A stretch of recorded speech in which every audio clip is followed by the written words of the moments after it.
All right, folks, so good morning to you all. I hope you have a wonderful meditation up there, so all your minds are calm and settled and ready to explore into the unknown frontiers. Okay, so okay. So before I begin, I have seen a lot of old faces, but there are some new faces. Welcome you all again.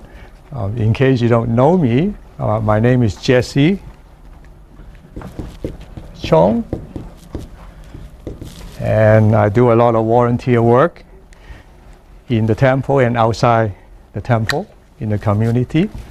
And I was always and have been always been honored to be invited as a guest speaker by Venerable Man Yi.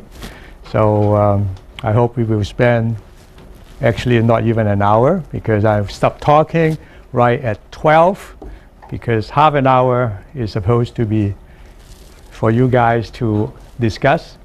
Oh, by the way, Martin, have they kind of divide into subgroups or what?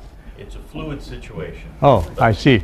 All right, so we can either divide into subgroups, or we can just have a general discussion whenever you can share your ideas, your opinions, or ask questions as you like. Okay? Good. This is the quotes for today, and I think some people have already know my position. Buddhism is just the law of nature, right? And then following that logic, anything that speaks about the truth is Dharma. And I guess I don't have to explain what is Dharma. They all know it, right? Okay, even the new students. I think so. Okay, all right. So I have no boundary of Dharma. That's simple. Anything which speaks about the truth is Dharma. Be it science, be it medical, be it whatever. Of course, there are different levels of Dharma. There is a physical level, our temporal, secular level, or you can transcend into the higher metaphysical level, right? So that is up to us to cultivate. That's the whole purpose of cultivation. Okay? So now, time and space. You know, I am a Trekkie. You know what a Trekkie is, of course. I like Captain Kirk. Not surprising. Yeah. So, but if you follow these fantasies in science, you can see that they are coming true sometimes. All right. Of course, not the absolute crazy fantasies, like 12 or 11 dimensions. So, all right. But so Captain Kirk always said that time, space is the final frontier. And I don't think so. He is not a Buddhist. So he does not even know what a Buddhist mind can do. Right? So he is more or less speaking of a physical limitation or unlimitation. All right, so let's talk about what? We first started with space.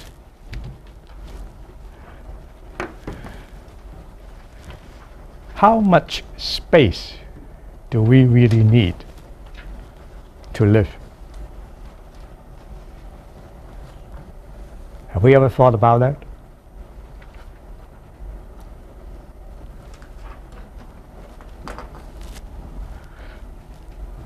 That big?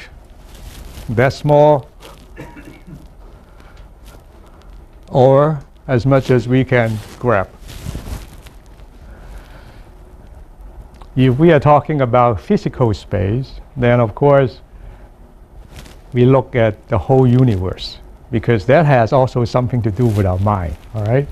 So let's start with a huge space, like the galaxies, the universe.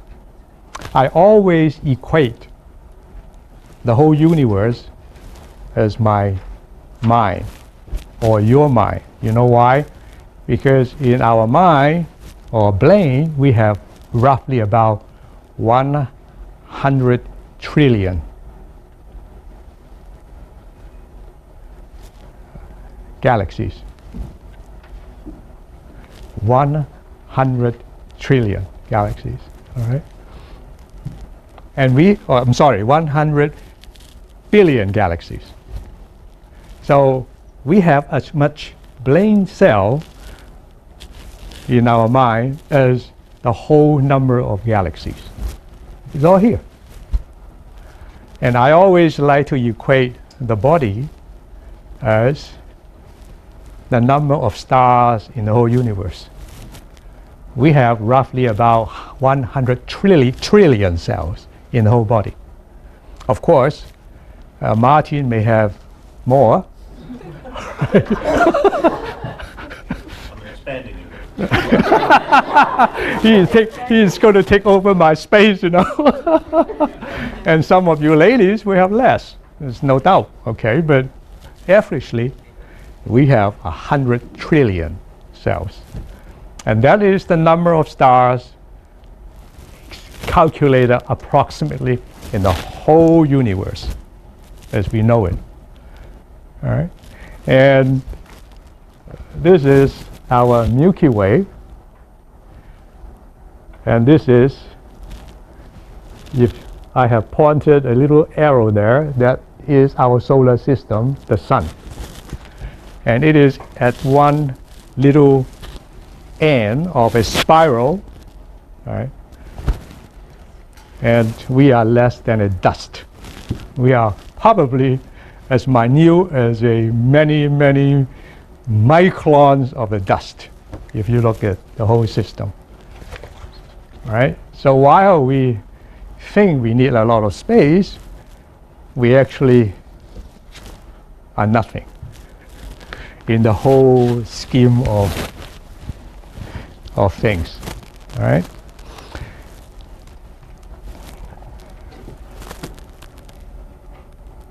So now come back to our own evolution. As a human being, we came a long way. And I am not now separating time and space anymore. I'm going to group them together and talk together. All right? How do we measure space in our practical terms? We have a ruler. You say this is what, 8 inches or something, right? But you can also measure space as the distance traveled by light. So in the mega scale, how far has we gone since the formation of the universe? How many light years have passed? Anybody has a clue? Can you repeat the question? How many light years? How many light years have passed since the formation of the universe?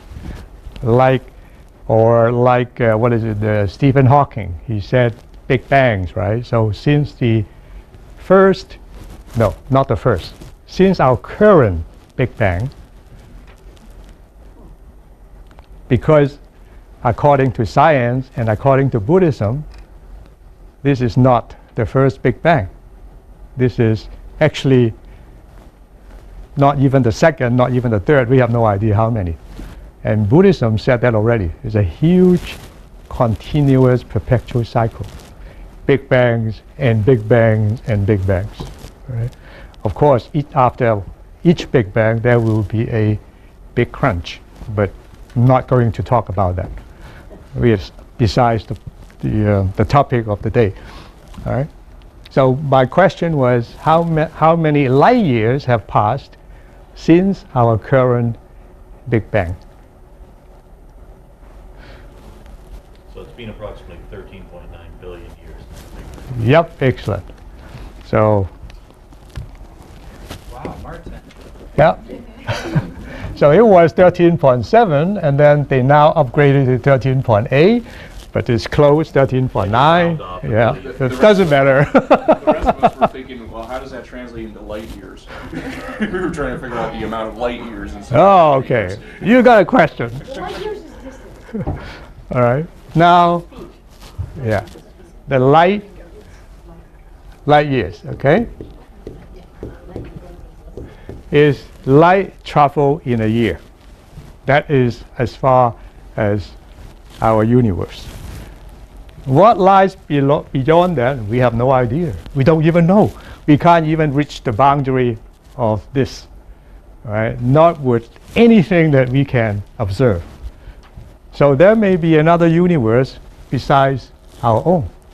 Possible. I have no idea. I believe there is, because our universe is a material universe, a positive universe. There may be another universe, a negative universe. And when they meet, they cancel each other. Not that they disappear. It becomes something that we have no idea. Just like the Buddha said, right? Emptiness. The final emptiness. Anyway, you asked a question. So, okay, 13.8 light years. So how much, or what is the distance that light will travel? Just for fun, all right? So if I remember, it's 299,792, and there is 458 meters per second. Right? That is how much light will travel in 1 second. And that is how we measure light years. Now comes to the point. All right. How do we measure time then?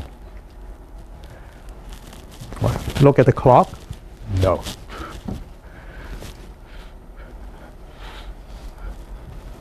Look at how the sun revolves or around the galaxy? No. Look at how the earth revolves again around the sun? No. That's already obsolete. Humans have discovered a way which is so precise to measure time. So we start measuring cesium 133, which is an isotope, which is very stable. So they figure that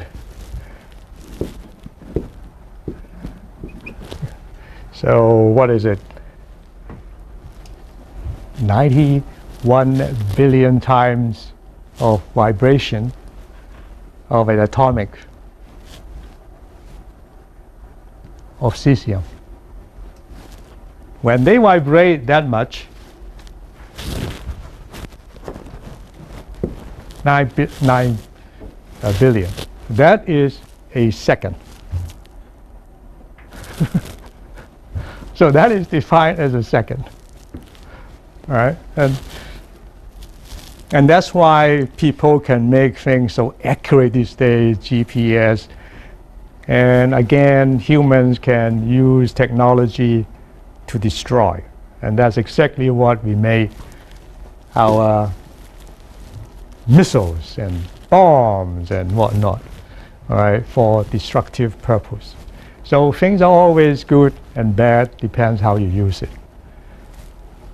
So this is time, and this is space. And they are always linked together. Right? You cannot have time without space, or you cannot have space without time. And time is only a record of things that happen. And if that ceases to happen, which can theoretically happen, light you have reached absolute zero, then the whole universe is dead. Then we are dead. Then all molecules will stop working, and there's no calculation of time anymore because nothing happens. All right? Now, this, of course, is quite different than if we meditate. When we meditate, we are going to transform our mental existence into a different level. We move from a desire realm into a formless, form realm, all right, form realm. And the first thing that you will discover if you are a seasonal practitioner, that you will lose the feeling of your smell and your taste, all right? And slowly you will also lose your hearing. Not that you lose actually your hearing, but your mind will separate the perception of distinction of your hearing, that you will not judge what you hear. So your sixth sense, your sixth consciousness will terminate the link between your ear and the later part of your consciousness, right? And when you move even further into the highest form, you actually will lose the sense of time and the sense of space and distance. You will not. Right? You become so serene, so I wouldn't say even peaceful, because you have already exceeded that. Your mind has already not even expanding to the universe, but is going back, and you become neither thought or thoughtless, as I said here. There's no distinction between thought and thoughtless, and it cannot be explained. Right?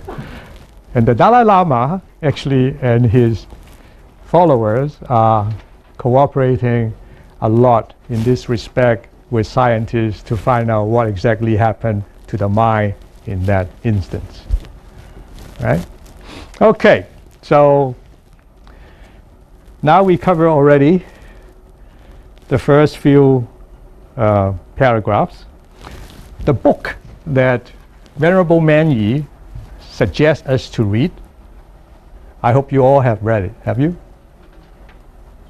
Yeah, exactly. Yeah. So, thank you. So if you have not, I suggest that, yeah, you have even a copy. Yeah.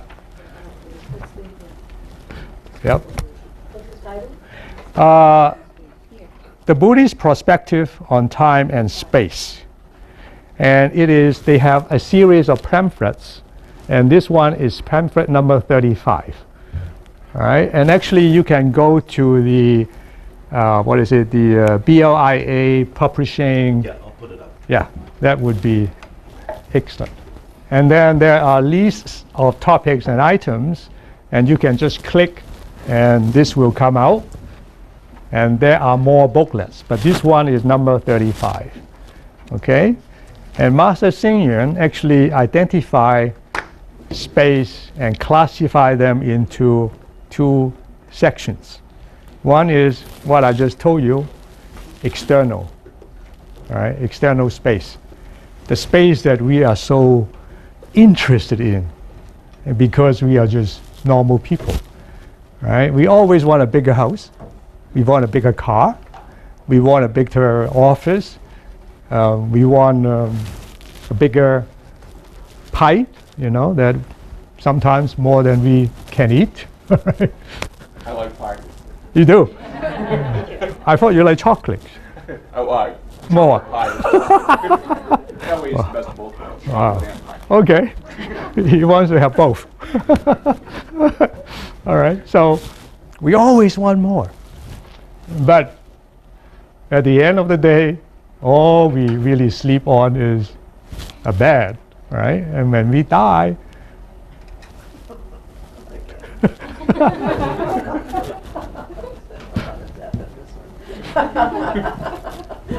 all we have is an herb, right? Or not even that, our ash will be scattered. Yeah. Talking about death, actually, I have no fear of dying. And I can share with you that I was actually planning to have a celebration of life or death before I pass away. And I was thinking that I would invite whoever wants to come and do and say whatever you want. Say it while I am alive. Okay. Yeah. And death and life, life and death is just a recycling in time and space until you become something else. And we will talk about that something else later, all right? Because that would be a very interesting topic, actually. What are we doing in space and time, right? What will we become in space and time? What can we become in space and time, all right? So we can fight for all your space, but in your mind, your inner space is a lot more important, right? And I think there are lots of examples like that, like especially for prisoners, for people who are tortured or under suppression, right? They put in a cell. Some of them were confined by small little space, but it does not destroy their mind. And I think one of these big heroes is exactly, that's it. That is one of them.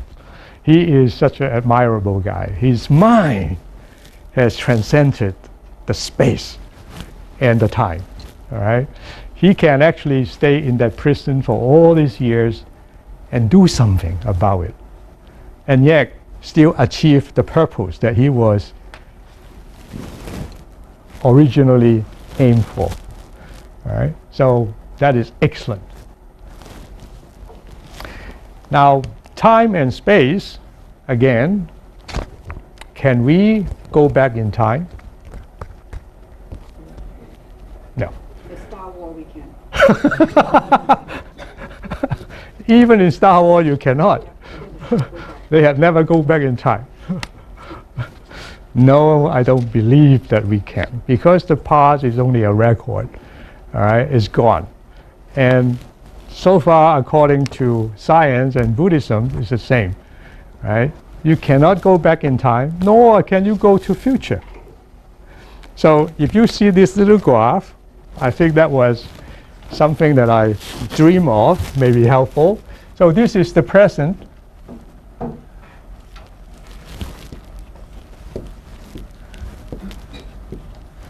The past is here, and that is gone, but there is a record, always a record.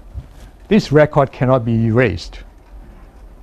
And that's why in deep meditation, you can always go back and check your record.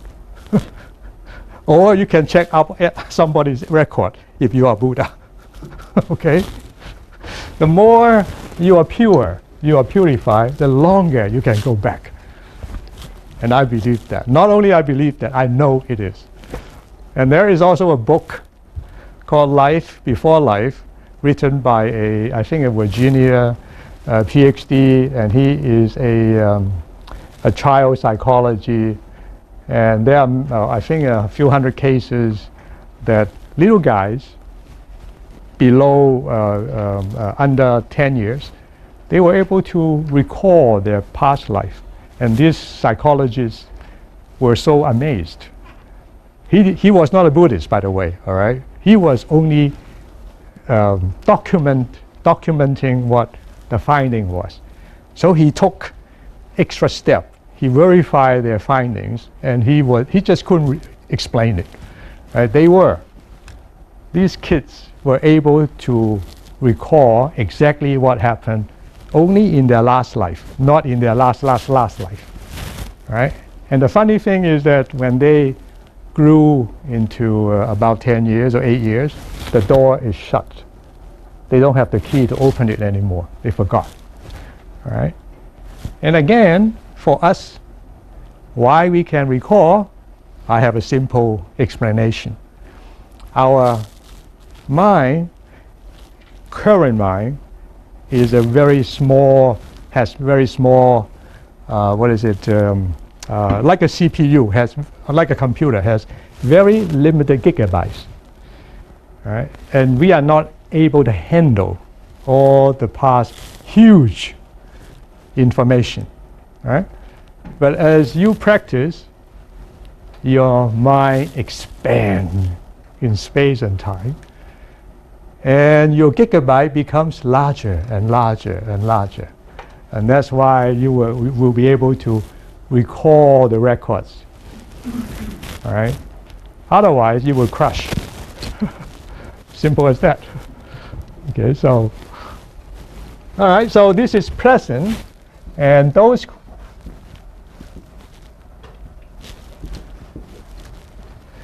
so the present is right here, but the present does not stand still. It's always like a river moving forward. You cannot stop it, nor can you block it. It will always overflow and find its path. And now how do we direct it depends on the conditions. These are the conditions, or we call it supportive conditions. Supportive conditions can be good, can be bad. So it can be supportive, it can also be obstructive.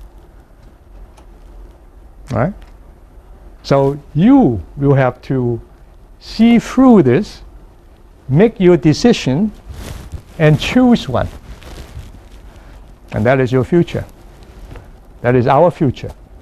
So our future in every step of the sense is changing according to your decision and according to the conditions that will support it or non-support it. All right, today, you decided to come here. That was a good decision. After this meeting, you decided to do whatever you want to do, and that will direct your future to whatever you will be. All right? So far, so good? Make sense? Logical? So the Buddha, in here, time and space, again, or Master Xing Yun, it's just explaining what we just gone through. All right? Our mind will go through continuously in time and space, and you and we make our decisions of our every step, analyzing the supportive and non-supportive conditions that will decide your future, the future of the community, the future of the nation, and the future of the world.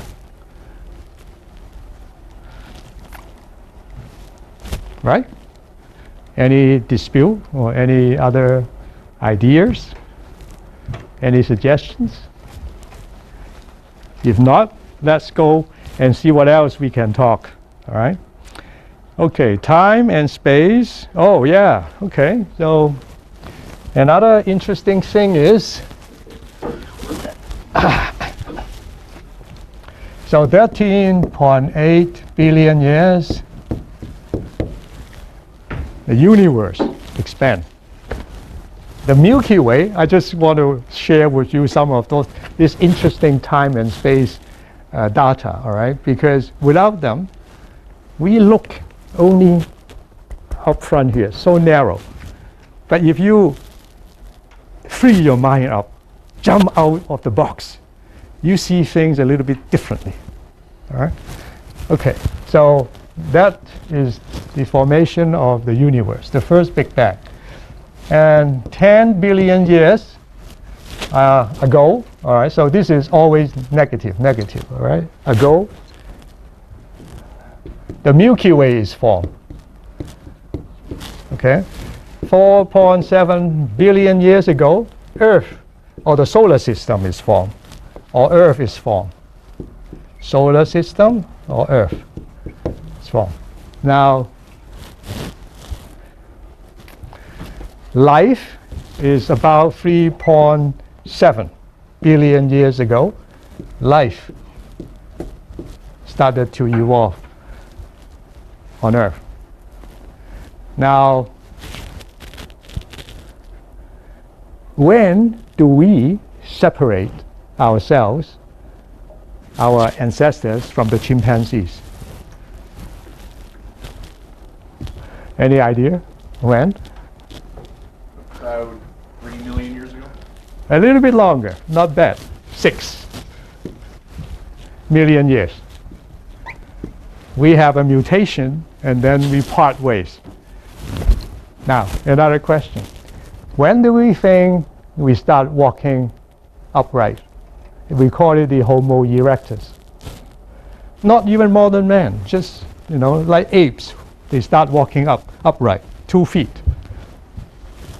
When do you think we did that? 4 million? Oh, not bad. 2 million.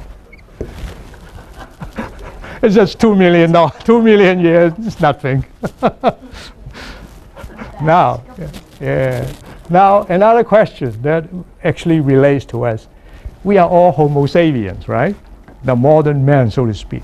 So when do we actually become us, Homo sapiens? 175,000. Not bad. Yeah. Well, roughly, 150,000 years. You see our history? You guessing, Martin, or do you know this stuff? Very good at it, Martin. Yeah, he's pretty good. We were taught in history class when we were in high school. The most original, like in Beijing, we call them Beijing people. Yeah. And there's some like southern China too. Yeah.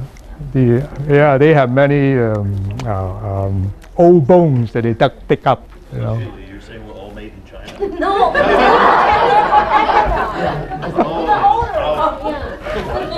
Well, actually, that's not too far away. We were not all made in China, but we all were made in where?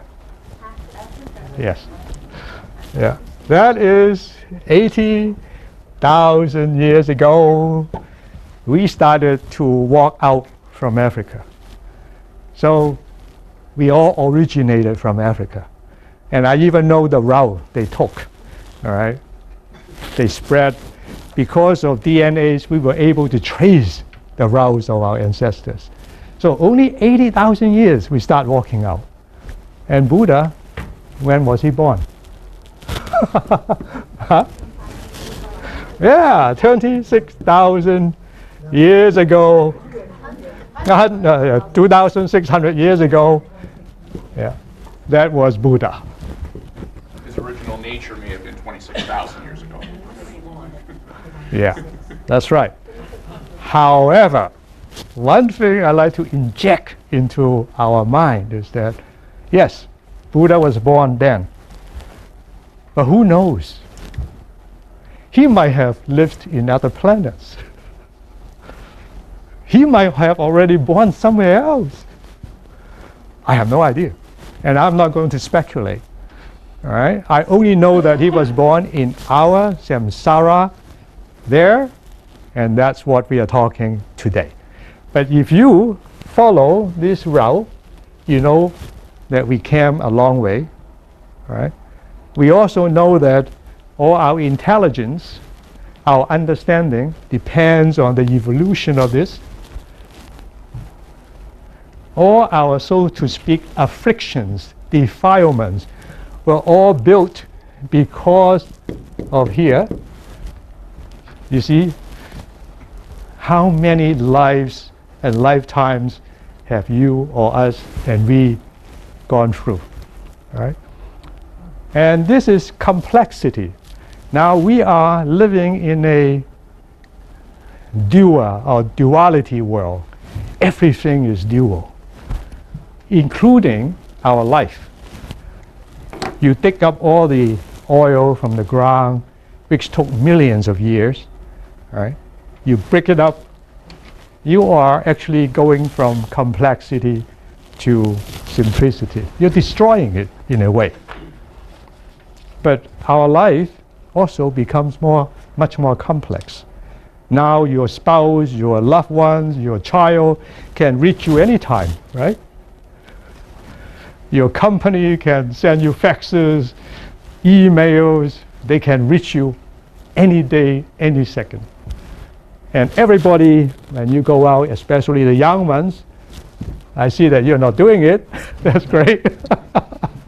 They don't talk to each other anymore, right? They are just... So in a few hundred or thousands of years, I think we only have 2 fingers. Because they would degenerate, you know.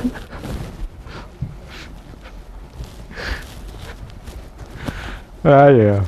So internal space, external space, internal time, external time, or inner space, space, inner time is all up to here. Okay, I better rush a little bit. Oh, meditation, I have already told you briefly.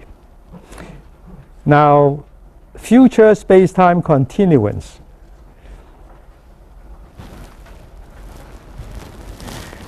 When we meditate or when we cultivate, and according to the books, Venerable Manyi has not told them to read this, right? Read. It's Chinese. Oh, the way to Buddhahood. No. Only for Okay. okay. Then I would not mention that. Waste of time. I just want to share with you, what do you think is the greatest person who making a step backward is actually a step forward in history? I have one in mind though. You may be the great too. You may be the one too in your daily life, especially at home, right? If you are married or if you have a lover, or you always will fight a little bit, argue a little bit, dispute a little bit, you can head to head. You can always step back, and your marriage or your relationship not only will be saved, but it will advance to a different level. And yes? I'm just not clear what you mean by stepping backwards. Stepping backward is that not let your anger, your immediate responses overtaken you. Okay, I thought you meant time. Also, that's time too. Absolutely, because everything depends on time and space. All right? Not only do you step backward, that is time and space. And sometimes, according to Master Xing is that, no, or you're not even according to a master, everybody knows that. Take a long, deep breath, control yourself, and then think how you want to respond. You may, in all cases, I can guarantee you, have a different response. One that will be a lot better than your spontaneous response. All right, that I can guarantee you. Okay, so the one that I'm sure you know this guy. His name is, I just picked one that everybody knows internationally. All right, you know a guy called Willy Brandt? You recall him? What's his name? Willy Brandt. No, he's not a scientist. He is far from a scientist. He is a politician and a socialist. really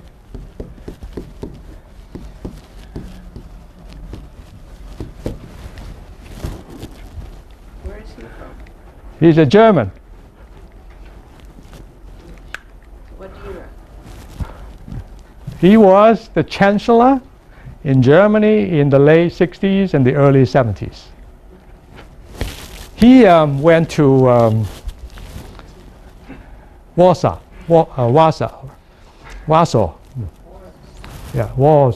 in Poland. That was not planned, all right?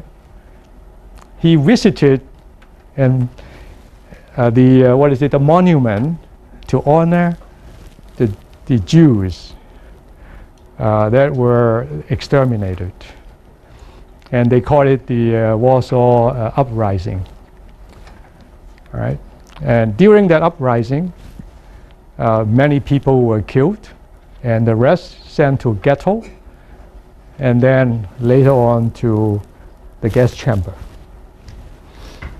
And this guy, he was in the monument, and he knelt. You remember that case?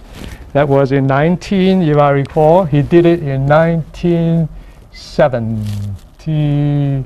I'm not sure where I think it's 70, yeah, 1970. He knelt, he asked for forgiveness, and he repented. That was actually from a politician, a chancellor of a country, was unprecedented. And I can always compare him to the Japanese now. I'm not going to criticize anybody, but you make your own decision. Okay? And later on in the year, he was honored as the Man of the Year by Time magazine. All right? And then in 1971, he actually won the Nobel Peace Prize. So he consolidated and manned the differences among Germany and the Eastern Bloc, which is Poland, the Soviet Union, and the Eastern Bloc, and he won all the respect of the world actually. And Minister of Foreign Affairs. pardon me. Yeah. Minister of Foreign Affairs. Yeah. So, yeah. So, I know that because as some of you know that I used to work for a German company, and I have a lot of German friends, and I was in Germany hundreds of times. All right. And they set up a fund for the Jews too. So by stepping backward, he actually moved forward, reconcile the differences, right? Not only among the Germans and the victims, but won the respect of the whole world. In a simple gesture, Yes. just kneeling and repent. Yep. Orally. Yes. Yeah. So one simple gesture, and you can see that what ripples that it has produced. All right. But to make that simple gesture, it's not that easy. We as too, we all have our pride, our dignity, so to speak, or our selflessness, all right? So we always want to preserve that, thinking that they are what we really want, that what we like, but they are not, all right? So I would not even venture into the three knots, all right? Or because you have not read that, so this time and space is different. Okay? All right, so I will, from now on, keep my silence, and you start the talking. How about that? Or you start asking questions, whatever you want. Well, Martin is acting like Subhuti. You know this guy Subhuti? Well, worth mentioning it because Subhuti is one of the Buddha's very favorite and important disciples. And Buddha has 10. That's right, Subhuti. Not Sariputta. No, that's another one. Subhuti. Yeah, he's right. Martin is right. Yeah. Sariputta or Subhuti is Sui Po Tai. Sariputta is Se Lei Ji. Okay? Yeah, there are two. One is known for wisdom, is Sariputta. Subhuti is known for understanding the emptiness. And during Buddha's teachings, these two guys, mostly, in many occasions, start asking questions to plumb the teachings of the Buddha. Although they know the answer, right? But they were actually asking because they want the Buddha to talk. All right? So they were asking on behalf of the rest, right? And in many cases, the Buddha has thousands of followers in the whole group. All right? And I am by far not the Buddha. All right? Yeah, not even that close. Yeah. Okay, so he was asking. So when we look at the present, you're saying there's all different directions. Fate, yeah. Relative to fate. Fate is something that you cannot avoid, right? It's destined.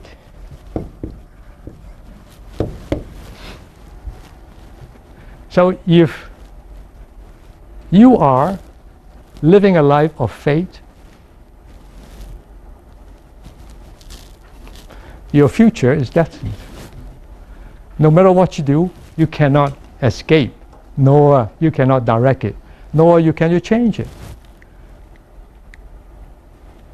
But in Buddhism, no.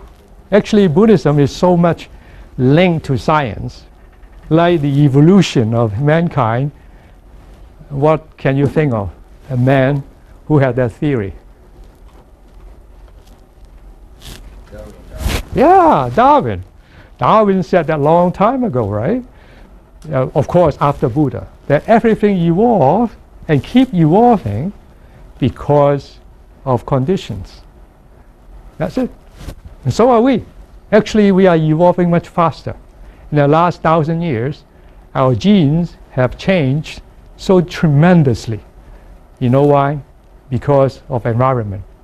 Of what? Of Environment. We change the environment, and the environment changes us. And we change it to that extent that they are changing us also to that extent. So you see the house, the weather, right? Okay, fate, that is fate. There's nothing you can do to change it. So if I said, well, you will eat chocolate all the time, you can't escape that. You cannot cut it. You cannot reduce it. So eventually you will be that fat, all right? That's fate. But you are already changing your fate. You cut down on your chocolates.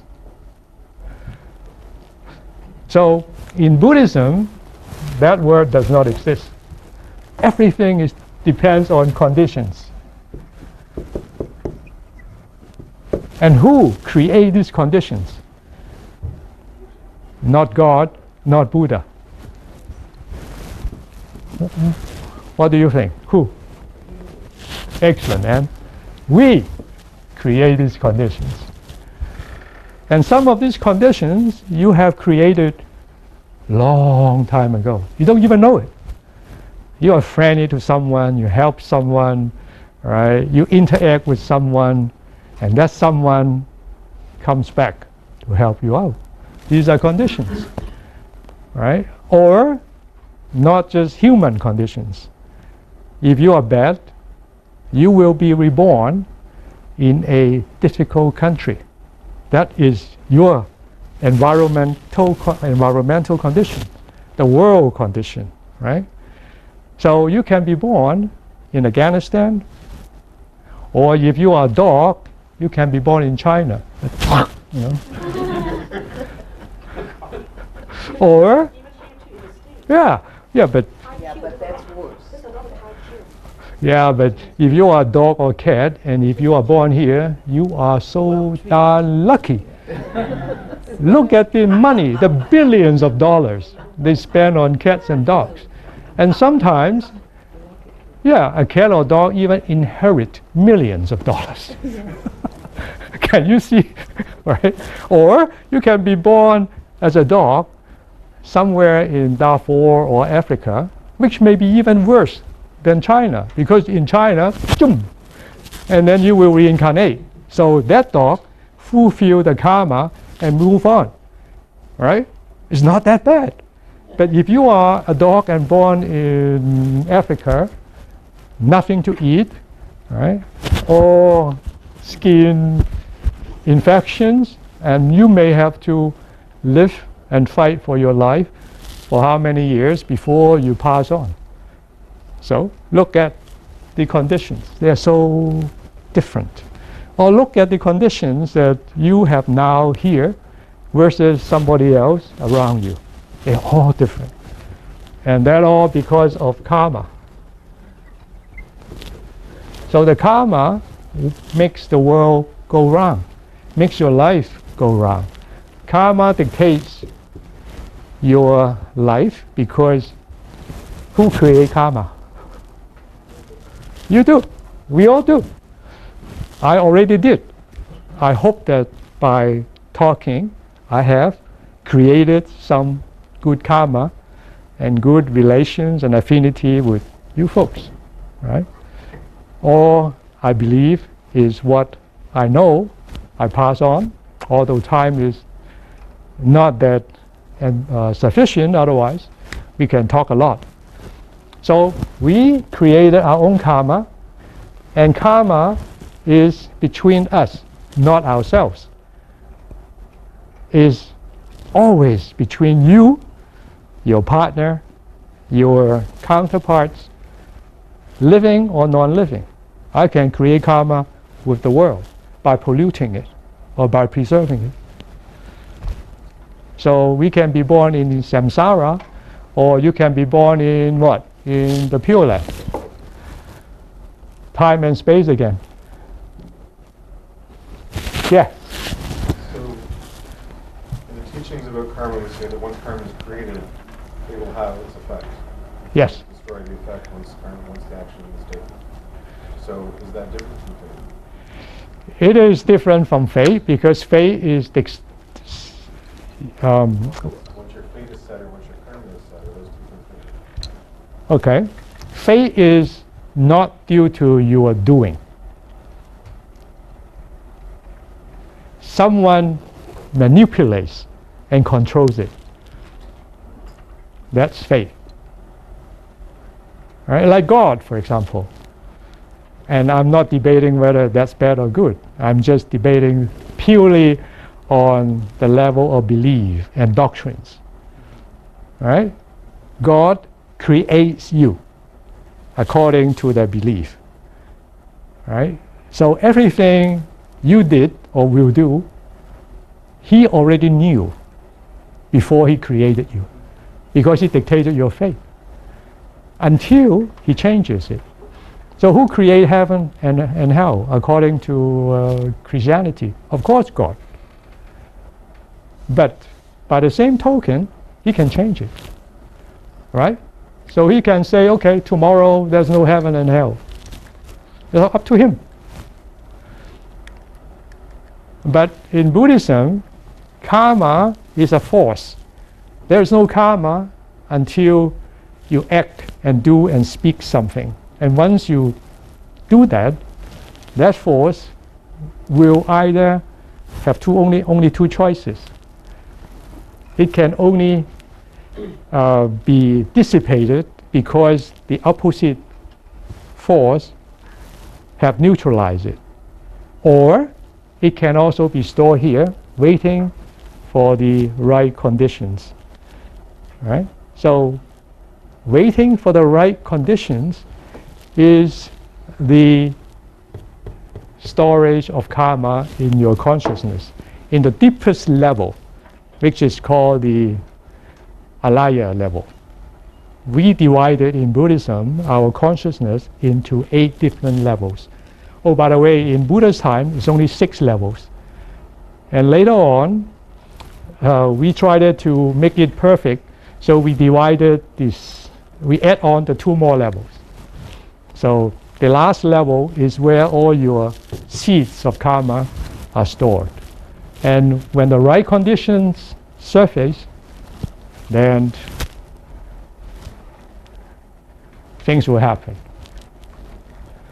Okay? Oh, by the way, even karma has to obey the law of impermanence, just to flow it out. Okay? Not that karma is always nothing can change. No, no, no, no. Everything can change according to Buddhism. The impermanence, the law applies to all without exception. Any other questions? Yes. I'm not sure if this really fits in with it, but it does a bit with karma, and it does with the concept of the past. And it's the idea of perception. Yes. How we interpret goodness or badness, or how the past is interpreted, is a matter of personal observation very often. I learned quite very surprised and startled to find that what's written in textbooks about history is not necessarily everybody's perception of what happened then.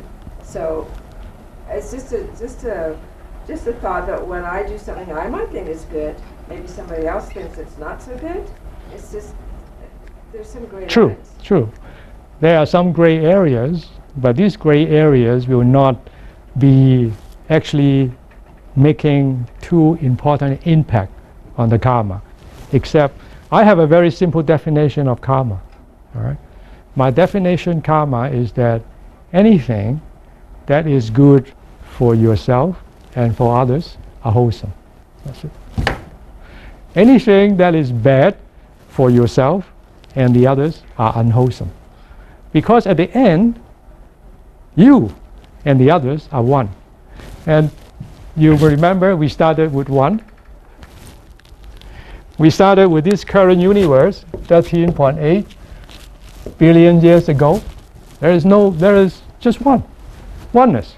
And this oneness have spread it and multiplied it and magnified it into what? How many millions or billions of people now? 7 billion, yeah, that we have now.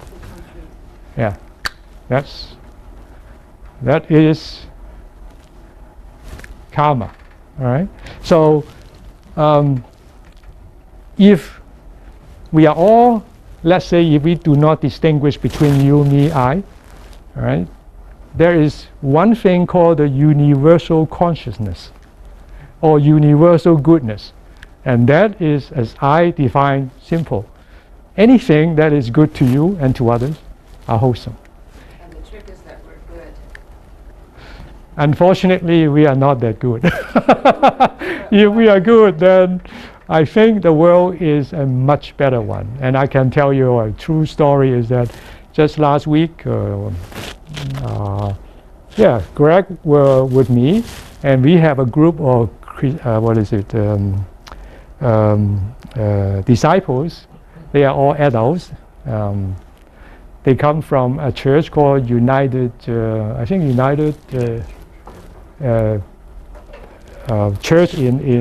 Etobicoke, right? One of the biggest denomination in Canada. And we were talking, exchanging our points of views, and before they leave, one senior gentleman told me, and he said, if we, all different religions, will do and act as we believe in for the goodness of mankind, then it will be a much different world. And I agree with him completely. Yes. I was going to say karma is just like, what goes around comes around. Yes. Or Yeah. don't do, Yeah. The proverb, don't do to others what you will undo to you. Yeah. Right, so basically. Yes, it is. It is linked to, I always like to flow a little science there, right? So you remember the third law of Newton. What about you? You should know. For every action, there's an opposite equal reaction. Yeah, that's it. Simple. Only thing is in Buddhism, and this does not only apply in the physical world, it applies in the mental world. Same thing. So if you do something, there is a force here. So if I steal something from Ryan, all right, I have committed and inherited a very negative force, karmic force in my mind. And in order to reduce that or dissipate it, I got to go back to Ryan and say, sorry, Ryan, I didn't know what happened to me. I stole some money from you. Here is the money. So would you please forgive me? And Ryan said, Jesse, you were stupid, Why did you do that? I would never say that. I would shower you with my loving kindness. Look at that. Okay, so he actually forgave me. And whether he took back the money or not is a different question. So if he decided not to take back the money, I better donate it. All right? If I don't donate it, I still have greed in my mind. All right? But if he took back the money, that's great. All right? Then the karma is gone. And we are good friends again. And I repent. And that was great. But now comes the second scenario. If Ryan said, you nasty guy, Jesse. I never knew you were that, bad. I'm not going to forgive you. Uh-oh. That's a different story. Yes. I have no karma anymore. I repent. I sincerely repent. I want to give the money back. He didn't want to receive it. That's his problem. I donated it. So my karma is gone. He has karma now. His karma is not forgiving something. All right, so he will carry it on his back all his life, and that's why forgiveness is so important. All right, and also now comes the next life. Well, then he may become a girl, and I may become another girl. Who knows, right? And we meet, and he would really dislike me because I have no idea even. I said, but he would say, I don't like this girl. Because he carried this hatred karma in even after life and life and life. And I will have to find a way to come to him or come to her to resolve that. And it can be resolved. All right? No problem. Yes? What is all our karma state? How does it know it follows? We keep talking about it. How does it know who it belongs to? What dictates your IQ, EQ, and your height, your whatever, your intelligence, your wisdom? What dictates that? Yeah. Yeah. That's right. And that's where your karma is stored. That's right. Yeah. And that's why that when you have two siblings, unless they are identical, all right? Even they are born to the same parents, same family, they have completely different characters. And unless they are the same, identical twins, then they share the same karma. They look the same, they think the same, all right? But once they were born, they lived a separate life. So at the end of the day, they will be also a little bit different. But principally, they are the same. And the same thing as I would have clone Martin or Caroline, right? Exactly as the Buddha said, or Buddhism said, one can be many, and many can be one. All right? So I can clone 1 billion of you, and each one will be identical. Or there will be 1 billion Martin, and they share the same thought, right? The same height, the same color, whatever, and they share the same karma too. They will make the same decisions. Confronted with the same conditions, they would make the same decision. They would prefer the same girl, or the same wife, or even the same job. Right? But then if I ask you, who is the real Martin? They are all the same. They are all Martins. But they are all different also at the end. And that's what we are here too. We come from one, the oneness, non-dual, and yet we are diversified into that. And when you all cultivate it and go back, you become one again, and that's where you are fully enlightened. You have no karma, gone, nothing that encapsulates you. We are all individuals. We are like a pack of energy encapsulated by our own karma, which is a cocoon. So when the cocoon is gone, nothing holds you back. You are together with the oneness. Yeah. Sure. Are you saying that identical twins share karma? Yes. How's that fair though? Because they're still two completely different people. And I mean, like, we could be twins. I'm an evil twin. She's a good twin. But yeah, she has to deal with my bad karma.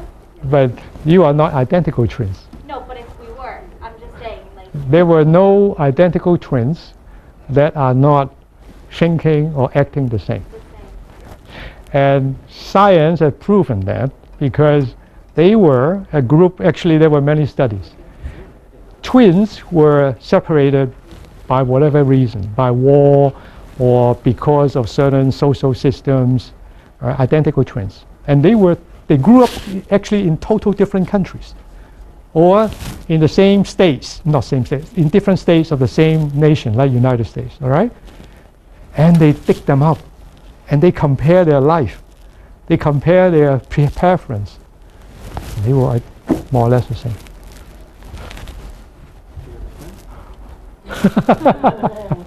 But if you are not identical, then of course you have different karmas. All right? So one may have evil karma, as you said, and one will have good karma. And now how they react is actually less important as how they will react with the parents. Right? Because they were there, they were born to the same parents. So the father and mother in their previous life, I was just wondering, should I talk about that? But that is space and time anyway. Okay, so in their previous life, have certain tremendous reaction with these two. So they have to get together. All right? And now, since they have to get together, how they decide to work out their karmas between and among each one of them is up to them. So they can actually dissipate their bad karma and cultivate their good karma, or they can actually accumulate on the bad karma. Right? So it's all up to us, just like Greg said. Right? That is ours to do. Nothing is destined. There's no fate. And one of the reasons why I like Buddhism is, even before I study philosophy or religion, is that I don't believe in fate. I don't believe in one who dictates your life. I always think, even when I was a kid, I said, hey, this is in your own hand. How can it be somebody else who, dictates and say, that's the way you should be? No. Anybody else? Any other questions? Right on time. So thank you for your attention, and wish you a lot of good journey through time and space.